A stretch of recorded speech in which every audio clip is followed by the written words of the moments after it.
Unfortunately, that's all it was. It was just experimentation in my high school years. And it wasn't that I searched for it. It just was there when I went to these parties. I used to go to these drinking parties where they'd have kegs of beer, Lowenbrow, Budweiser, Coors, Coronas, whatever they filled it with. It was with or high. I think we drank Heidelberg for a while. Heidelberg was a cheap beer. It was in high school, and I would show up.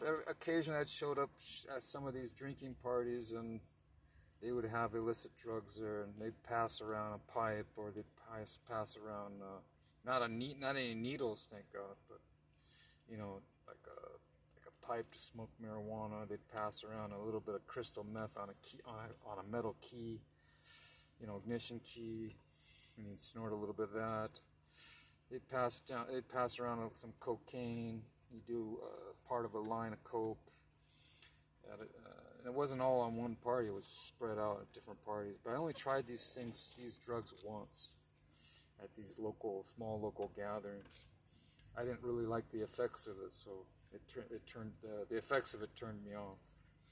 So I didn't pursue it. So I only tried those drugs once. Tried LSD once at another party. Didn't like that. Tried mushrooms once at another party, a different party, and I think I've tried maybe 7 or 8 different drugs, but only once.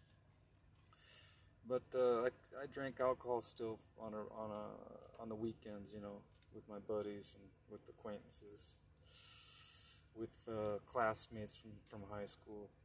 We used to go around we'd throw kegs. I even threw a keg once at a park, and some police showed up. We had to take the keg and hide it in a trash can, and then kind of run up into the woods and hide until they left the parking lots.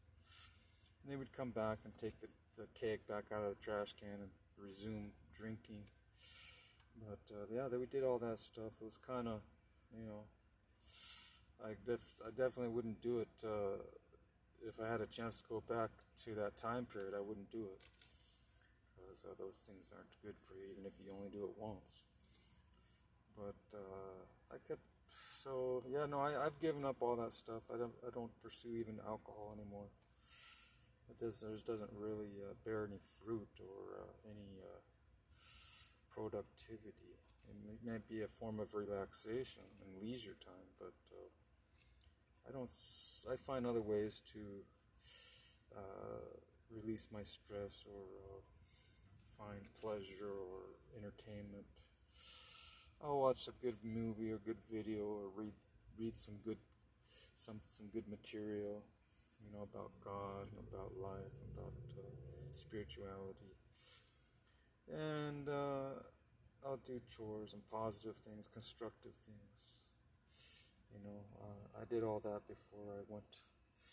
I did the water boating and the skiing up and snowboarding, and I did the skateboarding, and I did hunting and fishing and hiking, and I did all kinds of things to preoccupy my time, to keep me from being bored. And I did it with my close friends that I had. We'd go out on a regular basis and do fun things together when I was a teenager in my early 20s. And then I started getting more serious. I went to work up in Alaska on a fishing boat, so things started to get a little more serious because I had to, be in kind of survival mode because I was on my own.